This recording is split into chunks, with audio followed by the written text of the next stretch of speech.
As we go into meditation, I invite you to close your eyes. Love dissolves all fear, casts out all doubt, and sets the captive free. Love, like the river of life, flows through me and refreshes me with eternal blessings. Love is fearless, strong, and mighty in its works.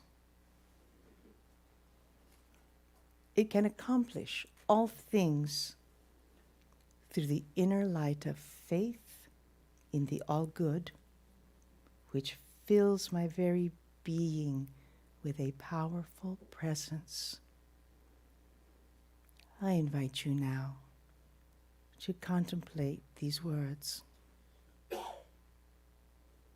I am filled with the powerful presence of divine love.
I know that there is only one life, one energy,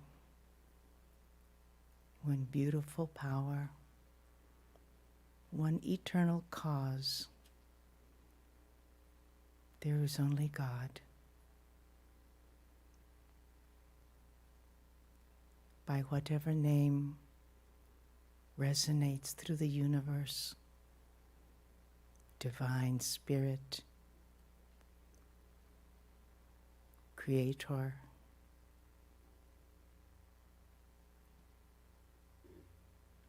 the allness of everything, God. And so today, I know this day unfolds magnificently. Everything that comes forth is perfect, timely, meaningful, full of joy, full of surprises, full of delight, and full of love, full of just being. And so I give deep gratitude to all that takes place in this beautiful service at Om, reaching out across the internet to all the people that are out and connected here by ways of the magnificent, and I do mean magnificent, technology. I give thanks for the music.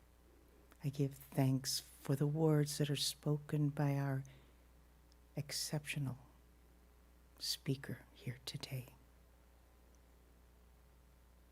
I know that each and every one receives the message into the heart. Whatever needs to be received is received. Whatever is given with absolute tender love.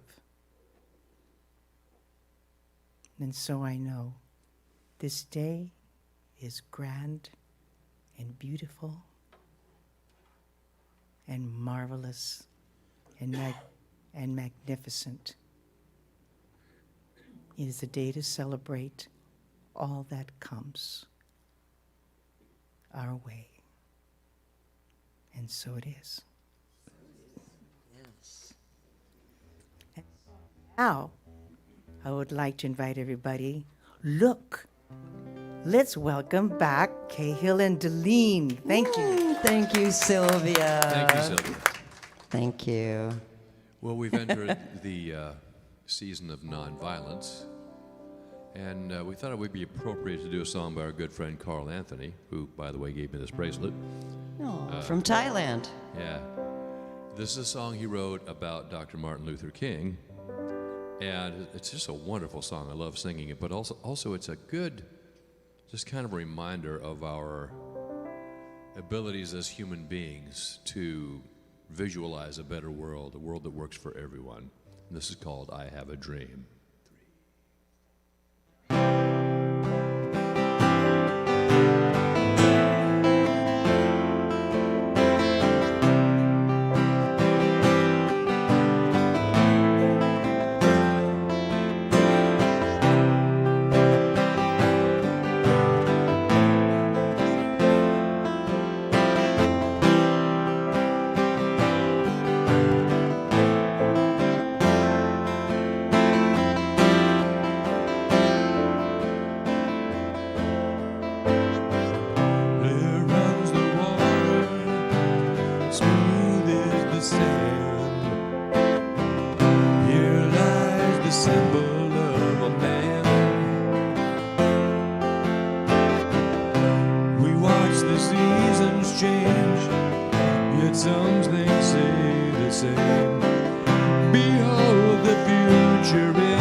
Come and gone.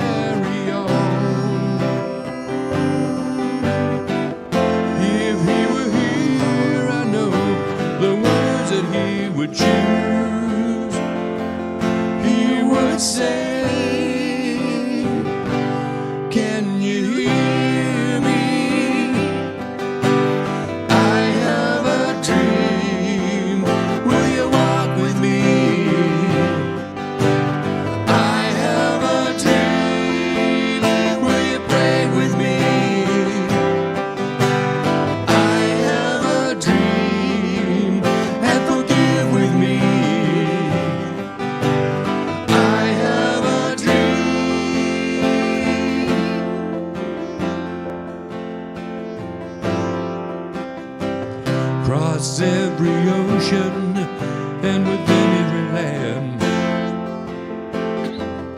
Here lies the memory of the man. He spoke of freedom then, it's worth remembering. It's time we do all that we can. Although the image of the man has come and gone, we are left to carry on. If he were here, I know the words that he would choose. He would say, can you hear me? I have a dream. Will you walk with me? I have a dream. Will you pray with me? I have a dream. And forgive with me. I have a dream. Can you hear me? I have a dream. Will you walk with me? I have a dream. Will you pray with me? I have a dream. And forgive with me. I have a dream.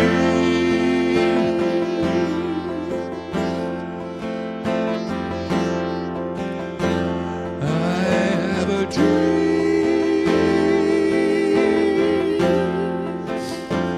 I have a dream.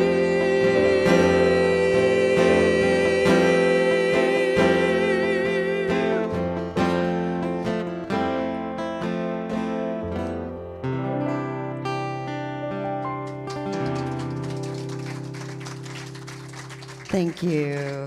Thank you. Question. Did you save those hippie pants, or did you find them somewhere? I found them somewhere. It's coming back, right? Where? We all want to know. It's time to go back. I'm just sitting here thinking about how long we have known each other. 19, 20 years, something like that? Almost. I met Natasha. I may cry, so just be with me. I met Natasha when I was in ministerial school. I was interning at Rancho Bernardo Center for Spiritual Living. And their minister was in the process of moving on. And Natasha was, I think you took foundations twice, didn't you? I'm not sure. Just once. Oh, no wonder all the questions. She was in my first foundations class at Rancho Bernardo. And she had all these questions, more than I'd ever had. And I'd taught foundations class several times. And so I'd have to say to her very often, I have to get back to you on that. Because they were really deep questions, and they were very meaningful. And so today is very special for me because she has been with me ever since. She has followed me. She has come with me. She has honored me. She's gone through all the classes. You know what that takes, right? 2 or 3 years. And then there's ministerial school. Well, she was a practitioner for a long time, too, which I highly recommend if you want to go into ministerial duties because it really makes you ready for it. And then she went through ministerial school, which is another 3 years. 5? Oh, well, that's fine. I don't care how long it takes. You got here. And then she took all the tests, and then she took the oral panels. Yay. And she passed all that. And then now she's official. And it's just, when you start a ministry, and I'll get off here in a minute. When you start a ministry, I didn't think about that. I didn't think about who was going to follow me and what was all going to happen. I just knew that it would be divine order. And so it's like my first official real person that followed me and made it. And so it's kind of cool. So I'm very touched by her dedication, because to become a religious science minister is not easy. She's still got another 2 or 3 years to go. And like Jerry, I was looking up at your Jerry today is, this month is 6 years you've been with us. Did you know that? Wow. I know. 6 years, and Sherry's 2 or almost 3 years, and then Natasha 15, 20 years. It's like, wow.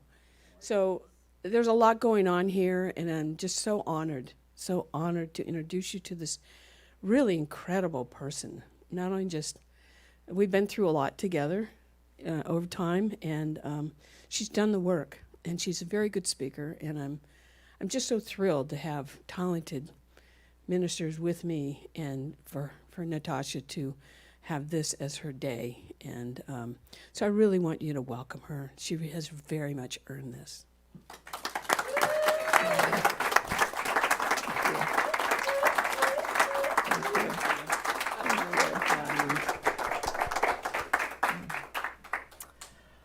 Oh, wow. All right, just thank you so much. That's a lovely introduction, Reverend Suzette. Thank you, and thank you so much, all of you, for being here this morning. As many of you know, I've been speaking for years here now as a practitioner, but this is a new moment, a new threshold, a new milestone, and it's still sinking in. You know, when people say, I hear someone say Rev, I don't think they're talking to me, but you know, I have to learn to turn around for that. But it indeed has been a very profound path.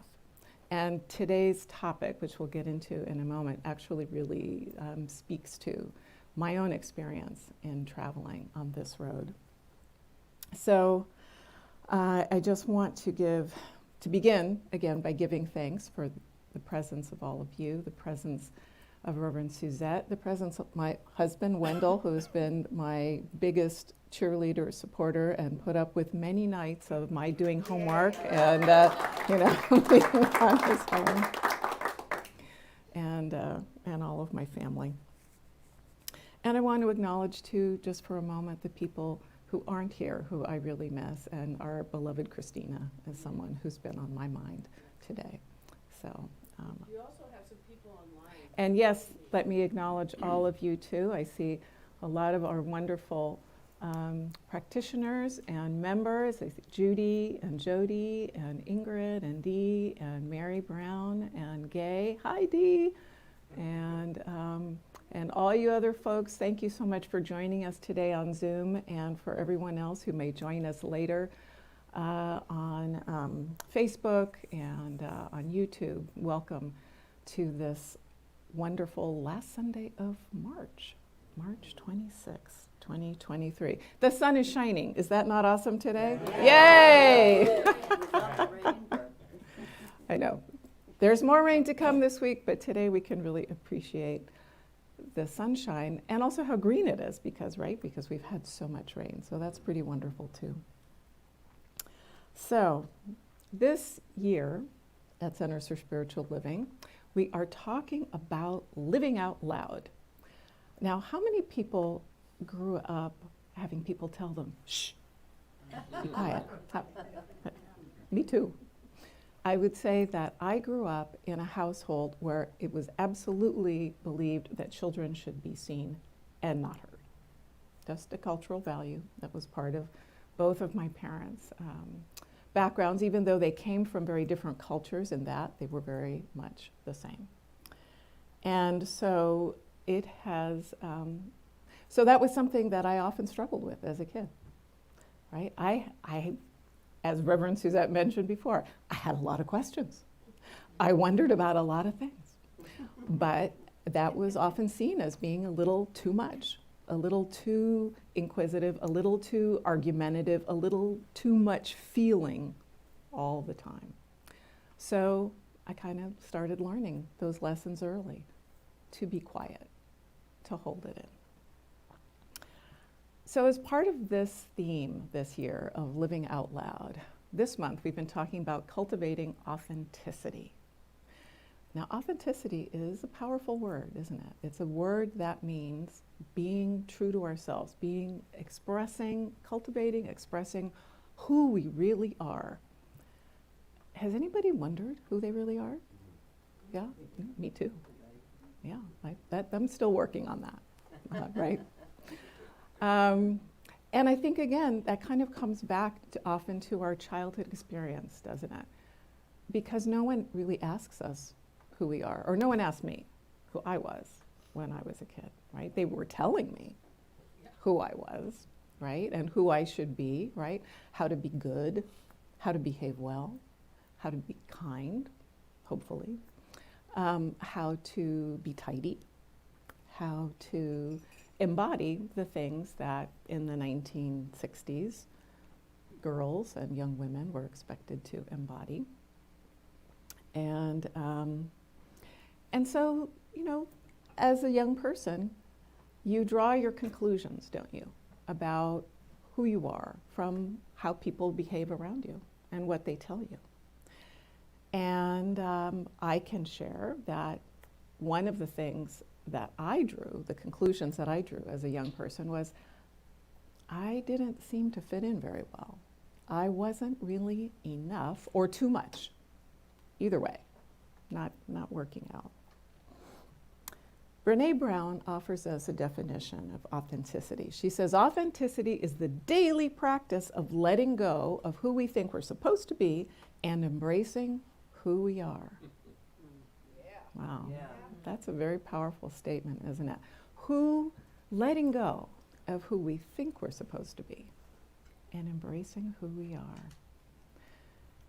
So let's talk a little bit about what that kind of project might look like. Because if we're letting go, what are we letting go of? We're letting go of ideas that someone else has given us, or we're letting go of ideas and conclusions we have drawn ourselves, right? And both of them might not really have very much to do with who we are. Or sometimes it's a little bit of both, right? There's a little bit of you in there, but maybe there's a little bit of something else. And it's not easy to discern and figure that out. But if we start thinking about this as a daily practice, as an opportunity to reflect, I think that we can find a roadmap to help find ourselves again, to discover that deeper level. And we're going to talk about some of the ways that we can do that. Why does this matter? Why is it important to cultivate authenticity? In our teaching, I think there are two really important reasons why we do this. One, because what we believe about ourselves, what we think about ourselves, plays a really powerful role in what we bring into our lives, in what we create in our lives. So if we feel that there is something wrong with us, or something less than, or something not enough, it is very likely that those are the kinds of experiences we're going to keep bringing into our life. The thing that confirms that less than, that not enough. Because we believe that what we think about, right, has power. Because we are part of this infinite creative mind. So we create our experience through our thoughts. And the other reason, another reason, not the other reason, but perhaps another reason why this is important is also because the more that we live from that authentic place within ourselves, the more that we express our gifts and our talents, the more that we can contribute to creating a better world for all of us together. And so those are two very powerful reasons, I think. So there's no way to talk about authenticity, though, without talking about what some might call the elephant in the room. What could that be? Shame. Right? Can we be authentic if we feel shame? That gets in the way, doesn't it? Right? That feeling of shame, that is the feeling of not enough. It is the fear of being unlovable. It is the thought that we have to change something about ourselves or hide something about ourselves. And when we are hiding, we cannot be present. We cannot be living out loud, right?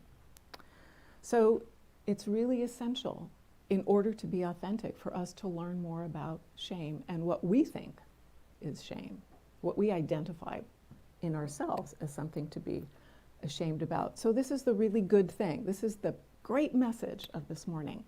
Your shame is your guide. Your shame can show you what you need to heal, what you need to learn to think about in a new way so that you can fully own and love and claim yourself.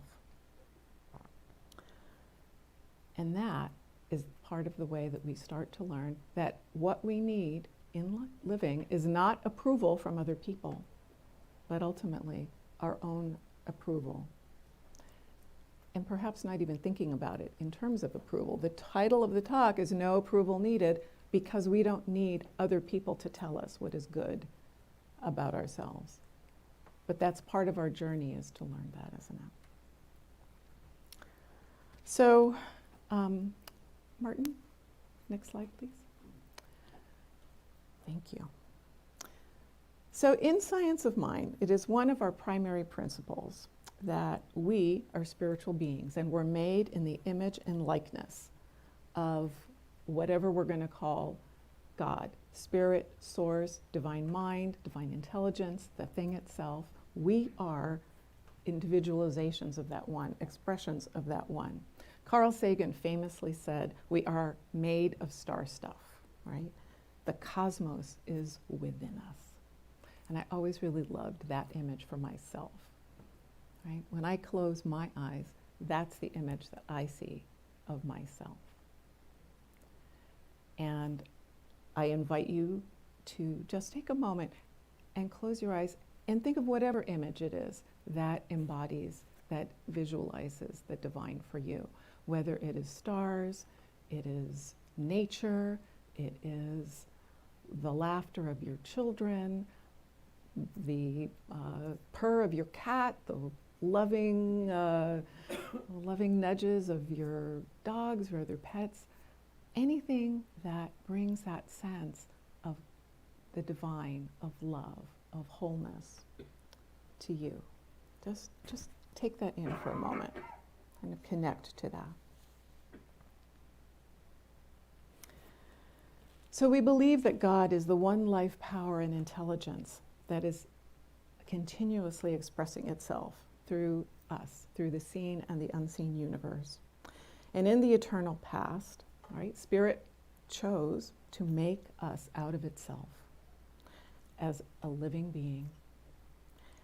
Our very life is the life of God, and that means we are perfect, whole, and complete when we were created, when we arrive on the planet, exactly as we are. And that doesn't mean we look perfect according to some social standard, or that any aspect of our lives is perfect according to some other standard. It means that what is within us, exactly as we are, is wholeness. And so we use that word perfect in the sense of wholeness. We are whole exactly as we have arrived. And in a sense, it is our soul journey to come back to that knowledge. It's a mystery. We don't know why. We are born and we forgot it. It's our life journey to reconnect to that. And then as we learn and discover this truth about ourselves, to choose to live from that awareness and that understanding. And that's where free will comes in, doesn't it? It's the choice. It often doesn't feel like we have choice, but indeed we have the most amazing choice, because we have the choice to choose to know our divinity, and we have the choice to live from that divinity, and that is living authentically. So there's a quote that says, when you know your worth, no one can make you feel worthless. Right? Our worth is not dependent on what we have done. It is what we know about ourselves. Right? We live in a society that defines worth by how well you pick up your room, how well you do in school, what kind of a job you have and how much money you make, how good you look on the outside, or how much you spent on your car or your house, or any number of other external things. But we are saying something different. We are saying our worth comes from our essential nature as divine beings, and that is not contingent on anybody's approval. The only thing that matters is our knowing this ourselves. And knowing this, then choosing to live from it. Some of you have heard me speak before about an experience I had once at a CSL conference where I met a young minister who had grown up in science of mind. And he'd grown, in fact, not only his parents, but his grandparents also had been ministers. And he said at this conference, looking out at the crowd, he said, wow, I just don't know what it would be like not to have grown up in this, but I really envy all of you who didn't, because you have these great Lord of the Rings stories about how you came to science of mind, all of the travails and challenges and difficulties that you had, and you finally found this teaching, and this amazing things happen. And he said, I just grew up in it, knowing, yeah, I'm a child of God. Everything's great. I envy you. Now, of course, yes, I have my Lord of the Rings story. And I just was thinking, because so many times I thought, if only I had known that. If only I had known that when I was a kid. If only I had known that when I was 20 years old, or however old. How much easier would my life have been? And yet here was someone saying, it's great that you've had all these challenges, because now you can really appreciate this teaching. And how powerful is that, right? So we'll talk a little bit more about those journeys. Look, can we go to the next slide? Ernest Holmes says, there is something within you beyond all doubt and fear, something which has never been limited by your acts or destroyed by your feeling. This is the only something that can make you whole. And that something, of course, is the spirit within you, and your awareness of it is what makes you whole. And that is really what healing is in our teaching. It is learning what makes you whole, is already there within you. So when we don't feel connected to this knowledge, we're vulnerable to shame. And of course, we've talked a little bit about shame. Shame is that feeling of not being enough. And shame needs three things to really get its hooks in us, doesn't it? Secrecy, silence, and judgment. Right? We don't want people to know what we feel ashamed about. I certainly didn't. And in that insight, right, is the power of knowing that it's all about thought. Our shame is a thought, right? Our fear of exposure is a thought. Our self-judgment is a thought. So all of those are things that we have the power to change, because we can change that thought, right? And part of what gives shame its greatest power is that we don't like to talk about it, right? We don't like to admit it to ourselves, and we certainly don't like to talk about it with people that are around us, because gosh, if they knew what we were ashamed about, what would happen? They'd pick on us, they'd judge us. That's right. Wow. So I was one of those kids whose every report card had the comment, needs to pay more attention. If she only paid more attention. And I was always behind. I was the queen of incompletes later in school, right? And I heard all the time the question, what is the matter with you? So of course, what happened? I came to believe there was something the matter with me, something wrong with me. Boy, was I desperate for nobody else to know this. Now, of course, but I was still myself. So, things just, I didn't know why I didn't fit in. I didn't know what was the matter. I just kept trying to do my best, and also trying to do my best to hide. I was a pretty good hider. In fact, I styled myself as a wallflower, because that was the least dangerous place to be, right? If nobody could notice me, it seemed like less bad would happen. And of course the problem is that actually, as my husband commented when we very first met, you're kind of a ham, aren't you? He said to me. And so here was the truth. He saw me even when I was trying to hide. Right? Which was something very powerful. And I kind of realized, I don't know about this guy. It was a little scary that he saw me because I was trying so hard not to stand out in any way. And years later, I learned that, in fact, I have ADHD, which was some of the reason why I struggled to fit in a society that's not really designed for that. But the point of this is not to say I found a label for what made me different. The point of that was, for me, it was useful in learning new strategies to manage. But part of that journey was learning to appreciate those things in a new way and find new ways to think about them. So, for example, am I inattentive or thoughtful? Right? That, has to pay more attention. Am I impulsive or spontaneous? Am I distracted or observant?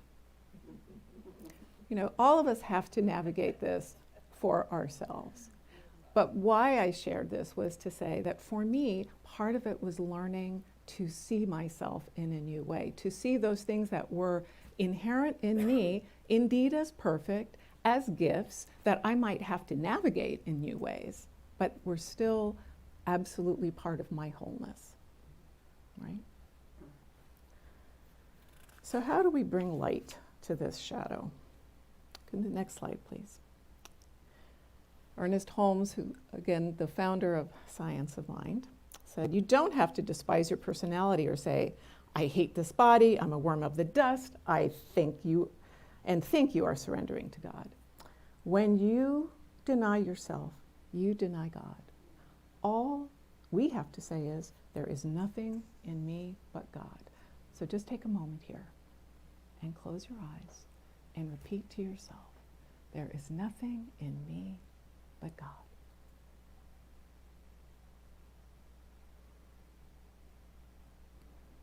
Okay. So knowing this now, when you encounter something you're feeling ashamed about, I just want to invite you to be curious about it, right? So there's no big exercise here. There's no self-judgment about, oh my God, I was ashamed and now I screwed up again. No, it's just be curious. What is that telling you? What is there to know more about there for you? And as you move into that, think about having conversations with people that you feel safe with. And the safest place, or one of the safest places, is right here at home. These are conversations you can have with practitioners, right? We have our practitioner in service today is Sylvia, and she's going to be available after the service to speak with you.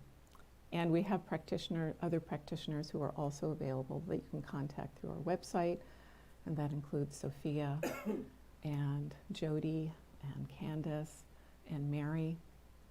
We have a wonderful practitioner corps here. So practitioners are one very safe place to start exploring those things.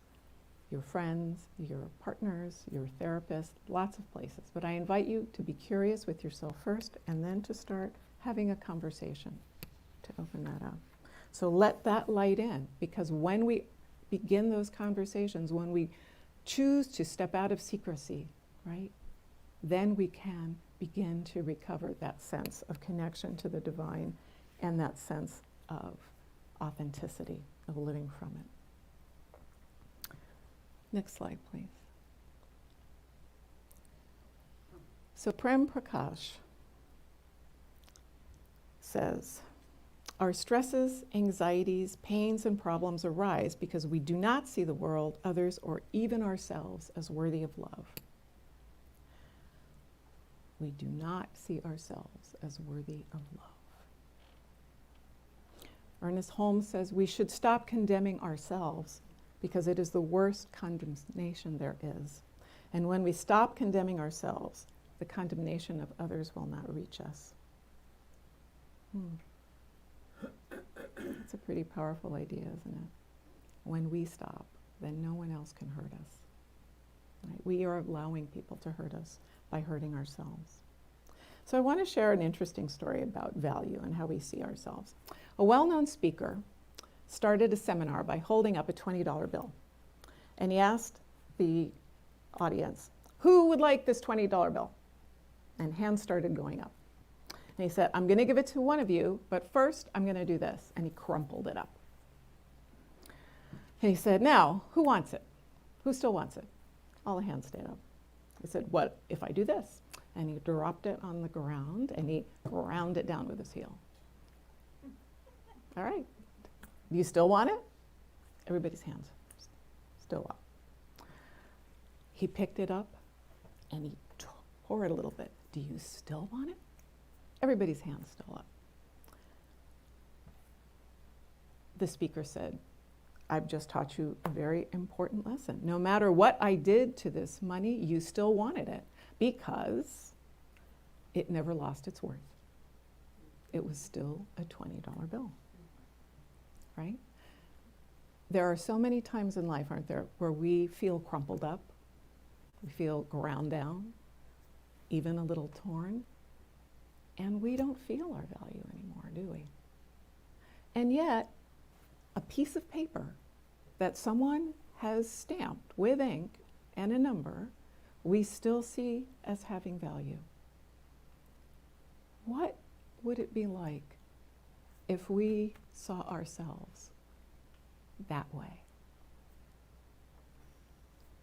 In fact, not only as valuable as a $20 bill, infinitely more valuable than a $20 bill, right? Because we are made of star stuff and the cosmos is within us. So much more than a $20 bill. So we are worthy, are we not? Are you ready to claim your value? I want to hear it. Yes. Thank you. Yes. Okay, next slide, please. So I want to invite you, we're going to kind of conclude with a very quick process here. I just want to invite you to take a moment to think about how you can increase the value you give yourself. So just go into mind reflection and name 3 skills or talents to yourself that you have. Something that you are contributing to the world.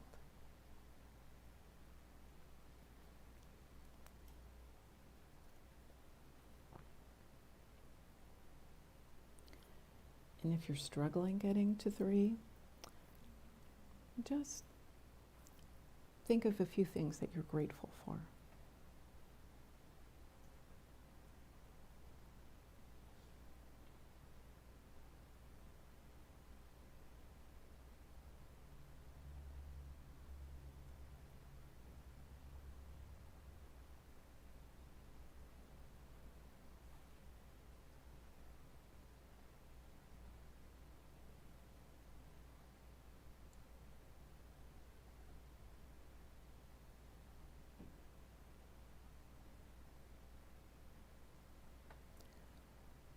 All right. And now I want to invite you to just speak to whoever's sitting next to you, and you have a choice. Share with them one of those things, or if you prefer, just what it felt like to think about that. We're just going to do that for a quick moment. For those of you online, you can journal it, write it down. If you're on Zoom, you can put it in the chat. If you're joining us later, this is something you can share with yourself.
So thank you so much for joining that. I appreciate that. I know we'd all love to share more, but we're going to kind of keep going with our service. So I just want to invite you to kind of bring your attention back for a moment as we conclude this morning. So I hope that you have had an opportunity this morning to reflect on your value, to affirm it to yourself, and to recognize that that value is really that value that we are all born with. We are all perfect, whole, and complete expressions of spirit. When I look at each of you, that is what I see and what I know. And what's even more wonderful is that it's expressed in such a perfectly unique way, right? With amazing individual gifts. Knowing our worthiness is a choice. Whatever has happened in our lives up until now is something we can choose to learn from, and we can choose to release all of the beliefs that do not serve us, all of the false thoughts or conclusions that really are not the truth of who we are.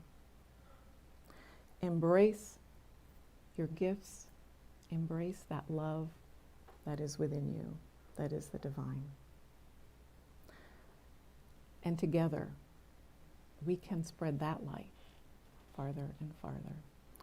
So I want to invite Martin to go, oh, here we are, the affirmation. So please join me, stand and join me in our affirmation today. All right, so we're going to do it 3 times.